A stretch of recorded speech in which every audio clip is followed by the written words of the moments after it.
चले आ रहे हैं, बात वही होती है, उससे अलग नहीं होती है। लेकिन कभी कोई चीज़ बताने का तरीका या कोई अलग तरीके से उसको हम व्याख्या करते हैं तो वो और अच्छा लगता है। जैसे प्रेम एक शब्द है, अभी प्रेम है तो प्रेम को व्यक्त करने का सबका अपना अपना तरीका होता है, वो अलग अलग होता है मगर अच्छा लगता है। आप ही कभी किसी अलग ढंग से, कभी किसी अलग ढंग से बोलते हो, तो सार तो वही होता है मगर फिर भी उसका व्यक्त करने का जो तरीका डिफरेंट है वो अच्छा लगता है। तो गुरु तो सर्वगुण संपन्न है और जो कुछ उसके पास है वो सब अपने शिष्य को वो दे देता है, अपने पास कुछ भी नहीं रखता है। जैसे एक भी गुर छुपा के नहीं रखता है। जो गुरु है वो उसके पास अनेक गुर हैं, मतलब अनेक उसके पास युक्तियाँ हैं, तो वो अपने पास कुछ छुपा के नहीं रखता। कहा जाता है कि बिल्ली ने शेर को सारा ट्रेनिंग दी, सब कुछ सिखाया, लेकिन पेड़ के ऊपर चढ़ना नहीं सिखाया, क्योंकि उसको ये डर था कि ये जो शेर है ये अगर पेड़ पे चढ़ना सीख गया तो कभी मेरे को भी खा जाएगा। अभी तो बिल्ली मौसी कह रहा है, अरे मेरी मौसी हो तुम मुझे सिखा दो। जैसे माँ सिखाती है ना, माँ के जैसी मौसी कौन होती है? माँ के जैसी मौसी मतलब माँ जैसी। तो शेर ने अपनी माँ से जितना सीख लिया, तो लेकिन पेड़ पे चढ़ना तो उसको नहीं आता था और बहुत सारी चीज़ें नहीं आती थी, तो उसने सीखा, लेकिन एक चीज़ नहीं सिखाई, क्योंकि उसको उसकी मेंटालिटी का पता था कि ये सबसे बड़ा है, इतना बलशाली है और हिंसक भी है। तो जब उसने सारी ट्रेनिंग ले ली तो उसने कहा मैं सब तुम्हें सिखा चुकी हूँ, सब सीख गया। तो वो फिर उसने कहा अब तो मैंने इससे सारा कुछ सीख ही लिया है, अब मैं इसका शिकार कर सकता हूँ। तो उसने दौड़ के बिल्ली को पकड़ के अपना शिकार बनाना चाहा, लेकिन तभी बिल्ली तो बड़ी तेज़ दौड़ी, उतनी तेज़ तो वो भी दौड़ना चाहता था, लेकिन बिल्ली छलांग लगा के दौड़ के पेड़ के ऊपर चढ़ गई बहुत ऊपर, और शेर नहीं चढ़ पाया। वो तो थोड़ा ही चढ़ के ऐसे ही रह गया। बोला अरे ये क्या, मेरे को पेड़ पे चढ़ना तो तुमने सिखाया ही नहीं, कैसे मैं चढ़ूँगा? खुद तुम चढ़ गई, मुझे नहीं आता चढ़ना, और ये चीज़ तो तुमने रहने दी। तो वो कहती है इसीलिए ताकि मैं अपने को बचा सकूँ, मुझे मालूम था कि तुम एक दिन मेरे को भी नष्ट कर सकते हो, मेरा भी शिकार कर सकते हो, तो अपने आप को बचाने के लिए एक गुर तो छिपा के रखूँगी ना मैं अपने लिए, अपने बचाव के लिए। तो एक गुर छिपा के रखा उसने। लेकिन गुरुजी बोलते थे जो ब्रह्म ज्ञानी होते हैं, संत होते हैं, वो एक भी गुर छिपा के नहीं रखते हैं, जो कुछ उनको आता है वो सब दे देते हैं। भले शिष्य कभी शेर बन के उन्हीं को नुकसान पहुंचाने के लिए आए।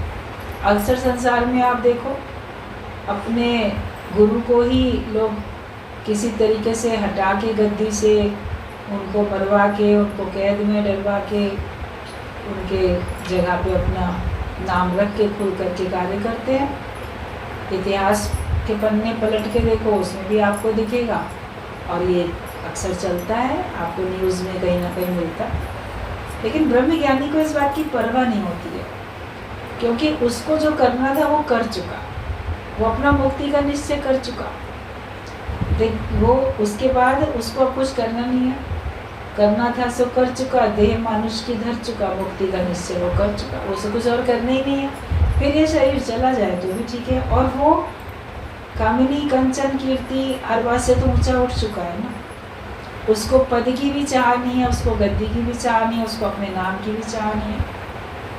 वैसे भी काल एक दिन आएगा ही आएगा, और सब कुछ छोड़ के हर व्यक्ति चला जाएगा, सौंप के जाएगा दूसरों पे। तो सांसारिक लोग होते हैं वो अपने परिवार वालों पे सौंप के जाते हैं, जो कुछ उन्होंने सीखा, धन संपत्ति या जो कुछ छोड़ के जा रहे हैं, बिजनेस या अनुभव जो भी कुछ बताया उन्होंने, तो उनकी प्रॉपर्टी के हकदार उनके वारिस जो होते हैं वो बनते हैं। तो गुरु भी उनकी संपत्ति जो है, ज्ञान की संपत्ति, जो इतना उन्होंने अपना निश्चय किया वो सब पहले ही दे देते हैं, अपने पास रखते ही नहीं है कुछ भी, और यूँ भी उन्हीं के ऊपर छोड़ के जाना। अगर उनको आज ही अपना कार्य अलग अपने हिसाब से करने की इच्छा है तो करें, क्योंकि गुरु जानता है कि उसका शरीर छूटने के बाद भी ये लोग अपने मन मर्जी से जैसे चलना होगा चलेंगे। अपने परिवार में भी आपके दुनिया से जाने के बाद आपको पता है कि आपके बेटे पोते कैसे चलेंगे, उनकी मर्जी जैसे भी वो चलेंगे। तो इसलिए ज्ञानी अपने मन को हटा के बैठता है, उसका मन इतना शांत रहता है और उसको किसी बात की ये परवाह नहीं होती कि ये मेरे से आगे ना निकल जाए। ये सच्ची बात है कि जो ब्रह्म ज्ञानी गुरु होता है उसको अपने शिष्य की उन्नति देख के वास्तव में प्रसन्नता होती है। जैसे एक पिता को अपने पुत्र की उन्नति देख के हृदय से प्रसन्नता होती है। पिता अगर चपरासी भी होगा ना और उसका बेटा ऑफिसर बन जाएगा तो उसको बहुत खुशी होगी कि देखो मैं क्या था और मेरा बेटा आज क्या बन गया। हृदय से खुश होता है, उसको ज़रा भी ईर्ष्या नहीं होती। और लोगों को ईर्ष्या हो सकती है, हो जाती है, संबंधियों को, मित्रों को, पड़ोसियों को, ये इतना ऊंचा क्यों उठ गया, हमारा बच्चा क्यों नहीं बना, हम क्यों नहीं बने, ये सब औरों को हो जाती है, लेकिन पिता को नहीं होती कि मैं पीछे रह गया, ये क्यों आगे बढ़ गया। तो संसार में एक पिता है और एक गुरु है जिसको आपकी उन्नति देख के हृदय से प्रसन्नता होती है। चाहे गुरु गुड़ रह जाए और चेला शक्कर बन जाए, जो कहावत है, वो तो चाहता है कि ये शक्कर बन जाए, वो तो बनाने के लिए कर ही रहा है। अपने से भी अधिक शिष्य का नाम होता हुआ देखता है, कार्य करता हुआ देखता है, तो हृदय से प्रसन्न होता है कि उसकी शिक्षा दूसरे ने सफल की, सार्थक हुआ उसका कार्य। तो गुरु के अंदर में कभी ईर्ष्या का भाव नहीं होता है और उसके अंदर में बहुत कुछ है, सब कुछ दे देता है। और वैसे ही संत करे आप समान, वो हम सबको आप समान भी बनाता है। तभी तो वो अपना सब कुछ दे के, उधर संत बड़े परमार्थी शीतल जाके अंग, तपत बुझाएं और की दे दें अपना रंग। वो दूसरे के जो मन की तपन थी, दुख दर्द परेशानियाँ, माया में तो है ही, बिना आग जले संसार, तो गुरु उसको अपना बना के शीतलता दे के उसको अपना रंग दे देता है। उसके रंग में शिष्य रंग जाता है। फिर जैसे गुरु वैसे शिष्य, जो तू है सो मैं हूँ, जो मैं हूँ सो तू है, वो बन जाता है। अच्छाइयाँ जो होती हैं वो व्यक्ति को दूसरे से अलग करती हैं, ऊंचा उठाती हैं। देखो इसमें ये गुण है, उसमें वो नहीं है। गुरु के अंदर में जो भी सज्जन व्यक्ति होते हैं उनके अंदर में कुछ स्वाभाविक गुण होते हैं जिससे उनकी उन्नति होती है। जो हमारी मनोवृत्तियाँ होती हैं उससे आपकी उन्नति होती है। ब्रह्माकार वृत्ति को आप गुरु के द्वार से लेके जाते हो, उसी में अपनी स्थिति बनाते हो, आपकी उन्नति होती है। अगर आपकी माया वाली वृत्ति है, माया में मन है, माया का आकर्षण है, माया में जाते हो, तो आप भगवान की तरफ नहीं जा सकते। तभी कहा गया हम लाए हैं ब्रह्माकार वृत्ति गुरु द्वार से, और इस वृत्ति को रखना मेरे मनवा संभाल के। तो हम हर समय ब्रह्म भाव में रहें। ये वृत्ति एक हमारे अंदर का भाव है, उसी से हमारे विचार बने रहते हैं कि मैं ब्रह्म स्वरूप हूँ। तो हमको हमेशा उसी में ही रहना है। और भी इसके साथ साथ हमारे स्वभाव होते हैं, हमारा उस स्वभाव के कारण से व्यवहार होता है जो कि आपको ज्ञानी या अज्ञानी सिद्ध करता है। आपका व्यवहार सिद्ध करेगा कि आप ज्ञानी हो कि आप अज्ञानी हो। तो जो ब्रह्म ज्ञानी संत होते हैं या सज्जन व्यक्ति होते हैं, उनके अंदर की जो वृत्तियाँ हैं उनको 6 अलग अलग कैटेगरी में बांट के संत लोग बताते हैं, शास्त्रों में बताया जाता है। तो उसमें पहले होती है गणेश वृत्ति। तो जो गणेश वृत्ति होती है, मतलब गणेश जो है वो बुद्धि का, विवेक का प्रतीक है और गंभीरता का, मन वाणी इंद्रियों की तपस्या का, स्थिरता का प्रतीक होते हैं। चूहे की सवारी है, चूहा बहुत चंचल होता है, तो उसकी तुलना मन से की गई है। तो गणेश उस पर सवार है, मतलब मन की चंचलता उसके ऊपर हावी नहीं होती है। तो हमारे अंदर में गणेश वृत्ति होनी चाहिए कि हमारा मन, बुद्धि, इंद्रियां सब स्थिर रहें, चलायमान ना हो, बहिर्मुखी प्रवृत्ति ना हो, अंतर्मुखी वृत्ति होनी चाहिए और तप में रहो, संयम में रहो। तो गणेश संयम का प्रतीक होता है। बलशाली है, जैसे हाथी की को भी गजानन जैसे उनका नाम है, हाथी को भी आप गणेश के रूप में देखते हो, जैसे बंदर को आप हनुमान जी के रूप में देखते हो। तो ऐसे बल भी है। उसके बाद वो अपने आत्म संयम में रहता है, किसी के पास कोई बल होता है तो उसका दुरुपयोग करते हैं, लेकिन जो ज्ञानी होता है वो अपने बल का अपने मन इंद्रियों को संयमित करने के लिए प्रयोग करता है। अपने बल का प्रयोग वो अपने ऊपर करता है कि मैं स्थिर रह सकूं। स्थिर रहने में बल लगाना पड़ता है ना। आपका मन हलचल में आया, आपके हलचल मन में आपको शांति लानी है, आपके मन को स्थिर करना है, तो आपको जैसे कि बड़ी ताकत लगानी पड़ती है, बल लगाना पड़ता है। और वो मनन चिंतन का भी प्रतीक होता है कि थोड़ी आंखें खुली हैं, थोड़ी आंखें बंद। गुरु नानक देव की भी आंखों को आप देखोगे, जब तस्वीर होती है थोड़ी सी ढलकी हुई बंद आंखें, तो वो प्रतीक होता है कि जो हर समय ज्ञान के विचार में मनन में रहता है। जब आप किसी ख्याल में रहते हो ना, ख्यालों में गुम रहते हो किसी भी ख्याल में, तो भी आपकी आंखें थोड़ी खुली और थोड़ी बंद होती हैं। तो ये हर समय मनन चिंतन जो करता रहता है उसका प्रतीक होता है। और पूरी आंखें खोल के चलना तो बहुत ज़्यादा आप दुनियादारी को देख रहे हो, समझ रहे हो, जानकारी हासिल कर रहे हो, ये कौन है, ये कहाँ से आया, ये क्या करता है, इसकी इंटेंशन क्या, मतलब बहिर्मुखता आती है उससे। और ऐसे अंतर्मुखता रहती है, आप अपने आत्मिक स्थिति में रहते हो। तो जो गुरु होते हैं, संत होते हैं, उनके पास ये गणेश वृत्ति होती है और यही वो दूसरे को भी देते हैं। सत्संग में आके आपके भी मनन चिंतन आपका एक जैसे कि रुचि बन जाती है, आदत बन जाती है, अच्छा लगने लगता है। और मन वाणी इंद्रियों की तपस्या भी होती है, हलचल खत्म, गंभीरता आपके अंदर में आती है, अच्छी सी गंभीरता होती है। नहीं कि बहुत सीरियस है, कोई व्यक्ति मुस्कुराता ही नहीं है, हंसता ही नहीं है। हंसते मुस्कुराते, घूमते फिरते, खाते पीते, नाचते गाते, महफिल में रहते भी उसके अंदर में एक संयम की प्रवृत्ति होती है कि वो उसमें माया की उसमें बह नहीं जाता है। कभी बहुत फंक्शन पार्टी चलती होगी, लोग उसमें नाच गाने में बड़े डूब जाएंगे, संसार में उसी में बह जाएंगे, और वो प्रोग्राम ख़त्म होने के बाद भी उसी में बड़ी देर तक बहे रहेंगे। लेकिन जो ब्रह्मज्ञानी होता है वो उन सब में होते हुए भी वो संयमित होता है, उसका रूप नहीं बन जाता, उसमें बह नहीं जाता।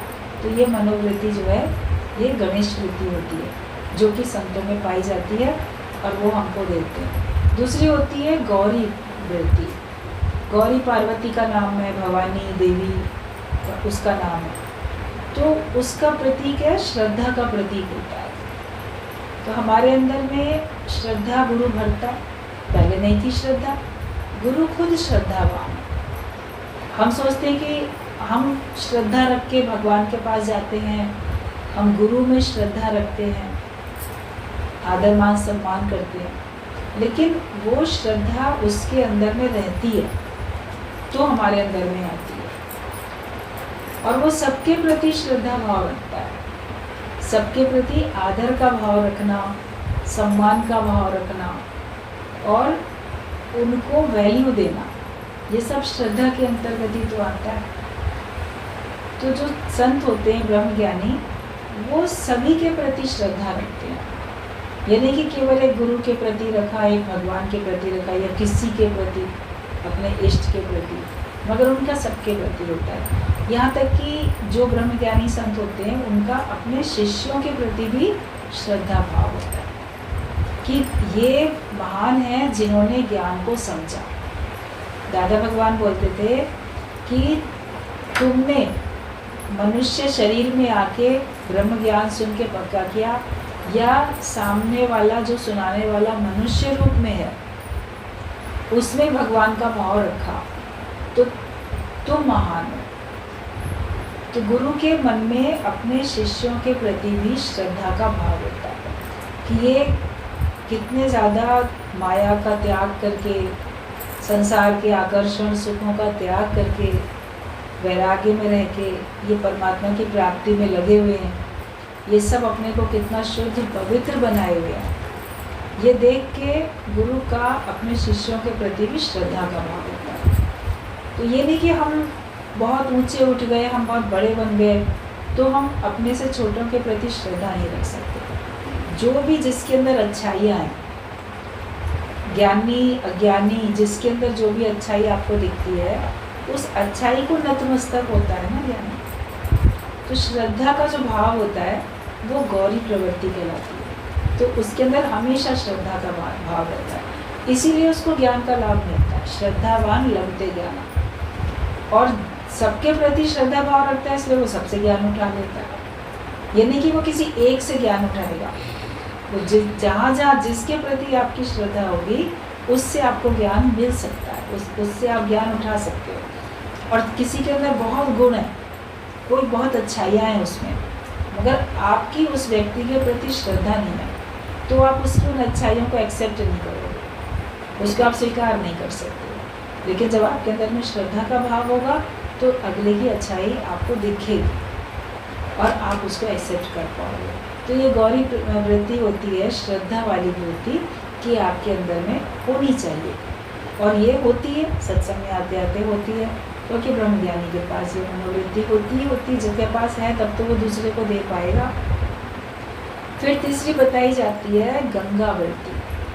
जैसे गंगा नदी होती है वो बहुत पवित्र है, शुद्ध है, और गंगा हमारे लिए ऊंचाई से, स्वर्गलोक से, ऊपर से वो नीचे आई, धरती पे आती है और आके कहाँ कहाँ की यात्रा करती हुई सब तरफ सबको शीतलता देके, सबको शुद्धता देके, सबको पवित्रता देके अपने प्रवाह में रहती है, आगे बढ़ती चली जाती है। तो गुरु भी बहुत ऊंचाई पर है, वो ब्रह्माकार वृत्ति में है, वो जीवन मुक्ति का आनंद ले रहा है, वो बहुत ऊंचाई पर है, आत्मिक स्थिति है उसकी। लेकिन वो संसार में हर एक का उद्धार करने के लिए वो अपने आप को देह में लेके आता है। जैसे गंगा ऊपर से नीचे आती है, तो गुरु भी हमारे लिए ऊपर से नीचे आता है। अगर वो मैं बहुत ऊंचा हूँ, मैं बहुत महान हूँ, वो एकदम अटल टोप पहन के बिल्कुल ऊंचाई पे, उच्च मंच पे अगर आसीन रहे तो वो हमारे तक पहुँच नहीं सकता। हमारी भावनाएं उस तक नहीं पहुँच सकती और हमको ये महसूस नहीं हो सकता कि गुरु जो है वो मेरा है, मेरे साथ है और उसको मेरी भावनाओं का जैसे पता है। तो हम उससे खुल भी नहीं सकते, प्रश्न भी नहीं कर सकते अगर वो बहुत अपने को ऊंचाई पे ही रखे। लेकिन वो हमारे लिए हमारे जैसा होके हमसे बात करके हमको अपने साथ लेके देह से ऊंचा उठा के वो हमको आत्मा में लेके जाता है। तो ये गंगा वृत्ति होती है कि अपने उच्च पद का मान सम्मान ना रखते हुए वो ऊंचा भी है तो भी वो नीचे देह के धरती पे आके और जो लोग देह में हैं उन सबको आत्मा में लेके जाता है।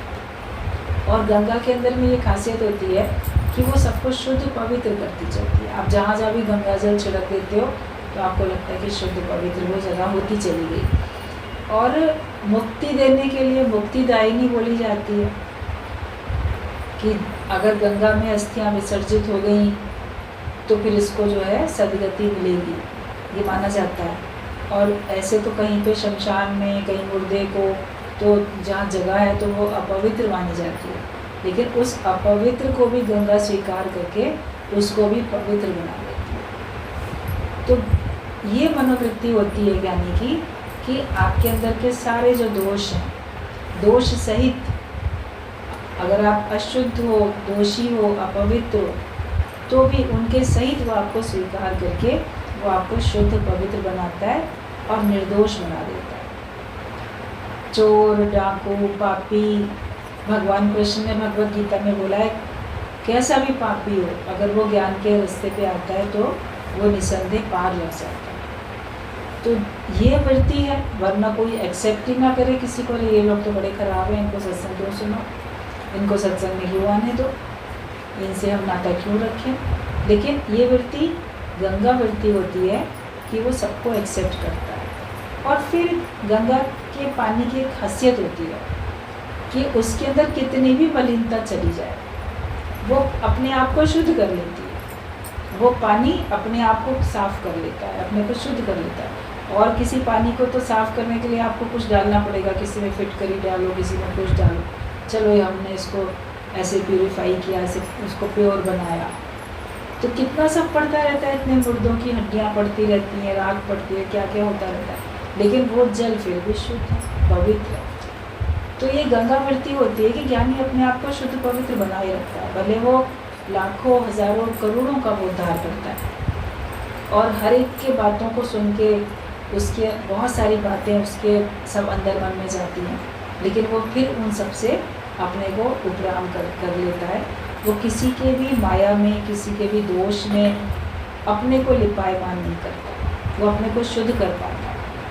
तो ये जो तरीका है और ये जो वृत्ति है, ये जो गुण है, ये गुरु हम सब लोग को भी देता है।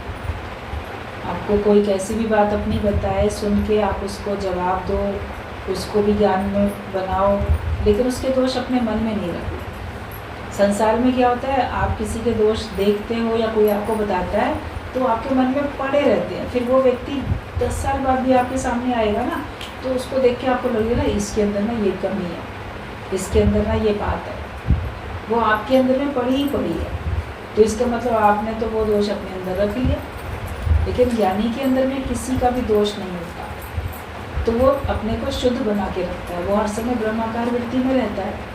उसके अंदर में ये बातें, कोई भी किसी प्रकार की भी माया की बातें उसके अंदर में टिक नहीं पाती। जैसे गंगा जल में अशुद्धि टिक नहीं पाती है, वो सब किनारे किनारे पे हटती जाती है और उसका प्रवाह रहता है और उसमें गति रहती है। तो ज्ञानी भी गतिशील होता है, एक जगह रुक के थम के नहीं बैठ जाता है, वो चलता रहता है। जीवन की अंतिम श्वास तक भी वो उसके द्वारा ज्ञान का कार्य होता रहता है और वो हर समय अपने आप को भगवान से जोड़ के रखता है। और वो फिर देखो, सागर उसकी मंजिल है, तो सागर में मिलके वो फिर एक हो जाती है और फिर वहाँ से सूर्य उसको फिर ऊपर उठा लेता है, फिर वो चली आती है, चक्र चलता रहता है जैसे पानी का, ऐसे ज्ञानी का भी ऐसे ही चलता है। तो वो ही हमको गुरु सिखाता रहता है। फिर एक उसके बाद बताई जाती है, एक होती है गौ प्रवृत्ति, गौ प्रवृत्ति। जैसे गाय होती है तो गाय को एक बहुत सज्जन, सरल, भोला वाला जीव माना गया है,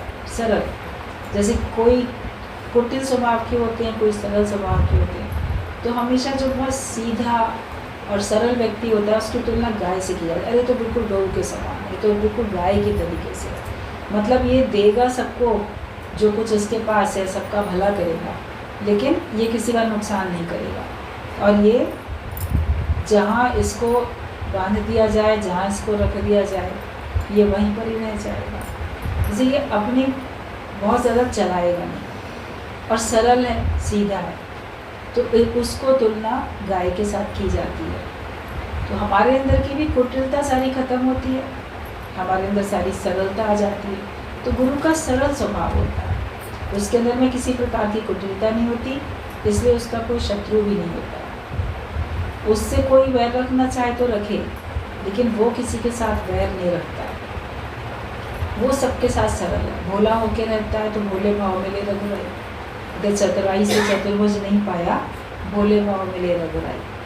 तो हम ये वृत्ति देखते हैं कि ज्ञानी में सरलता होती है, सीधापन होता है, हेरा फेरी, चतुराई, चालाकी, किसी प्रकार की कुटिलता, राजनीति, किसी पॉलिटिक्स में वो नहीं रहता है। अगर कोई ऐसे दिखे कि ये बड़ा राजनीति में पड़ा हुआ है, इसका इधर उधर अपने फ़ायदे के लिए कहीं कुछ कर रहा है, कहीं कुछ करता है, तो जो ऐसे व्यक्ति होते हैं तो उनको हम गौ प्रवृत्ति का नहीं कह सकते ना।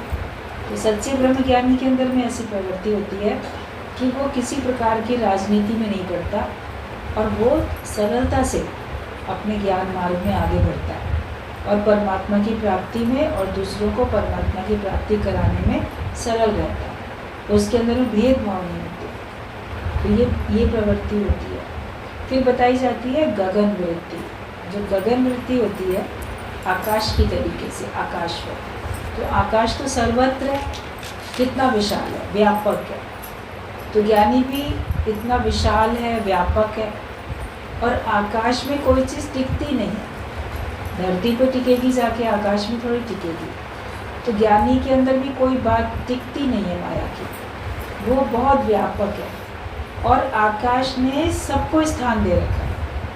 आकाश की गोद में तो सारे हैं, धरती भी, चांद सितारे भी, सारे ग्रह गोचर सब उसके में, जो भी कुछ है ब्रह्मांड में, वो उसके चारों तरफ क्या है, आकाश ही तो है।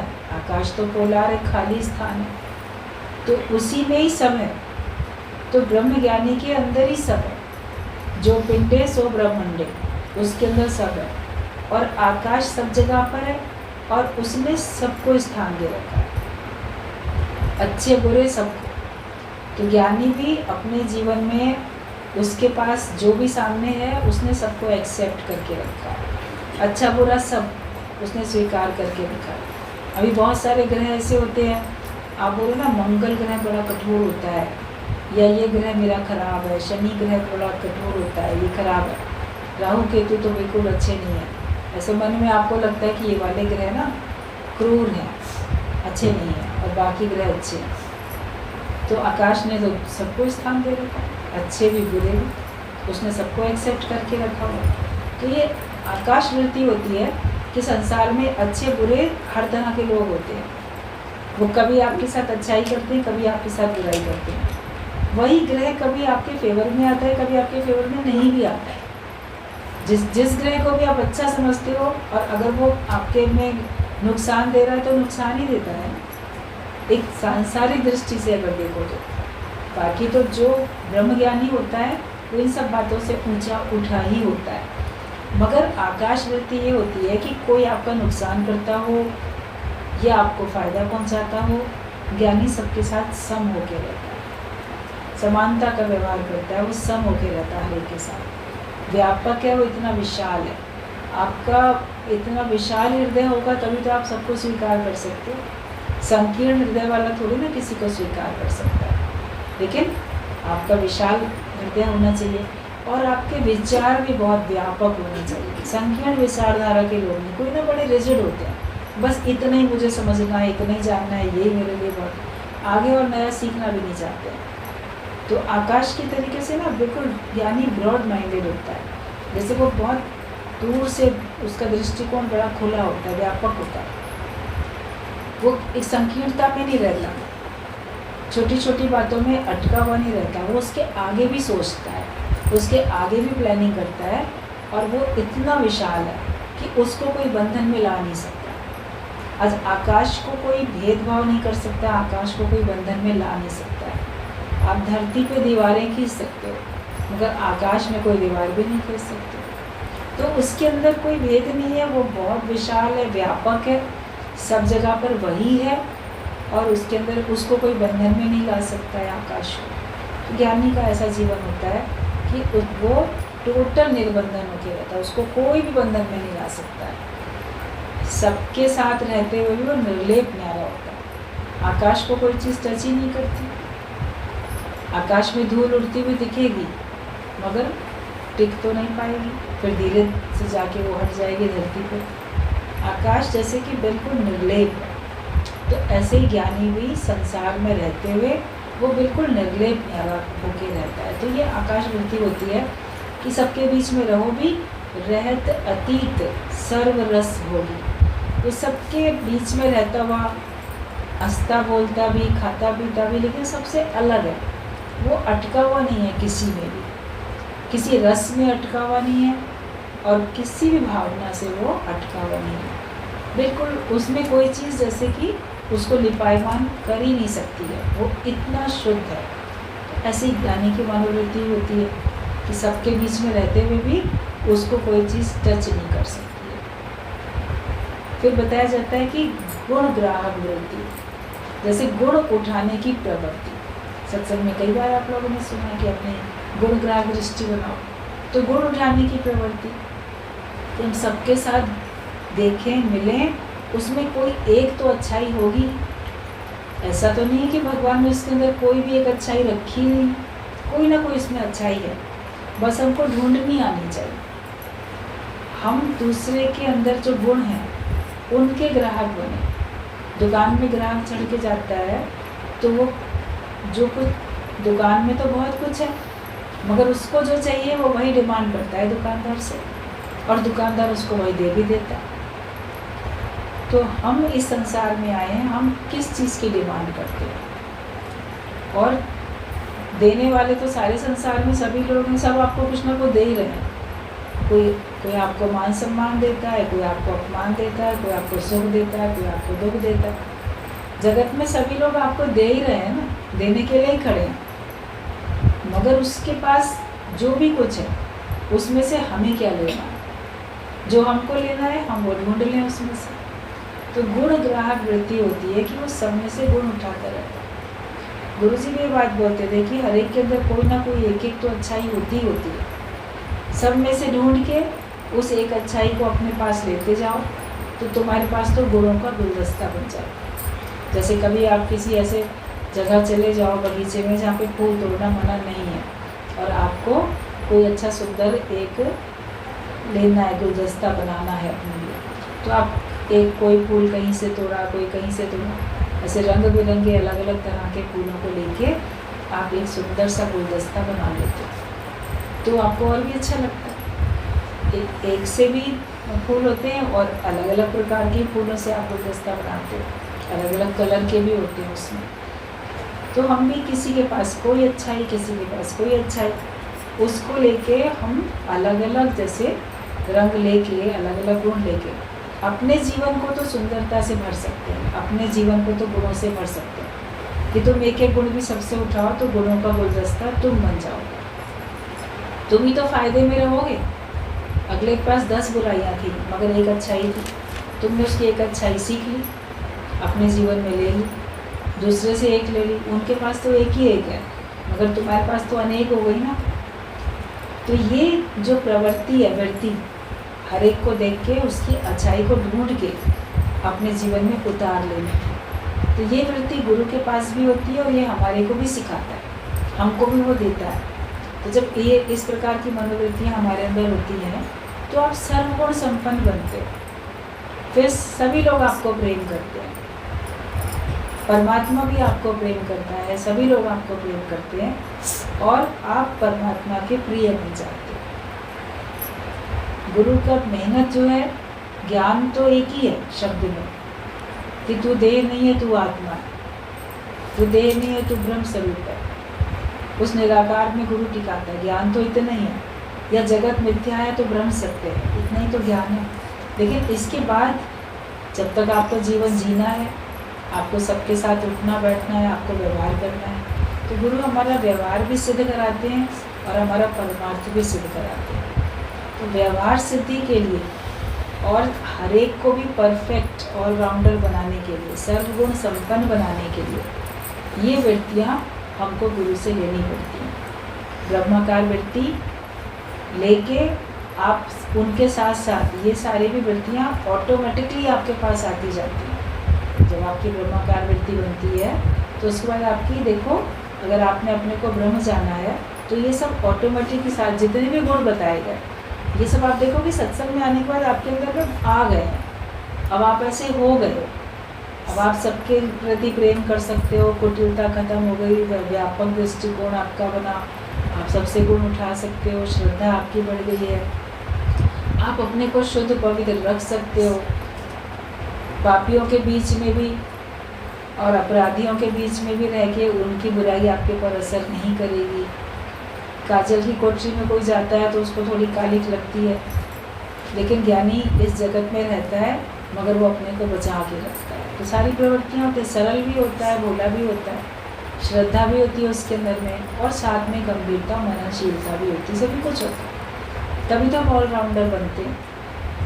ये गुरु का काम होता है, हमको ऐसे खुद है तो वो ऑलराउंडर बनाता है। बिना मत कोई भरम भूले संसार, गुरु बिन कोई ना उतरस पार।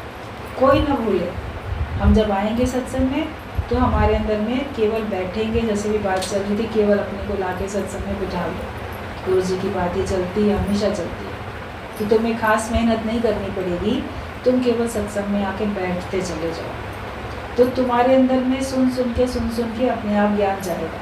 जैसे बच्चा जन्म लेता है तो सुन सुन के माया उसके अंदर चली जाती है ना, जगत उसके अंदर चला जाता है, सुन के ही तो संसार पक्का होता है। तो ऐसे ही सुनते सुनते हमको ज्ञान भी पक्का हो जाता है। तो हम बस आके बैठें और सुने और सुन के माने, जो सुना है उसके ऊपर अपना मनन करके, विचार करके हम उसको अपनी स्थिति बनाएं। श्रवण किया, फिर मनन और फिर निध्यासन। सुन लो, मनन करो उसका और उसके ऊपर अपनी स्थिति बनाते जाओ, तो फिर आप एक दिन मुक्त स्वरूप हो जाते हो। जीवन मुक्ति का आनंद हम लोग सब लोग लेने लग जाते हैं। तो ये गुरु की मानता है कि वो हमको इतनी मेहनत करके हमको आप समान बनाता है।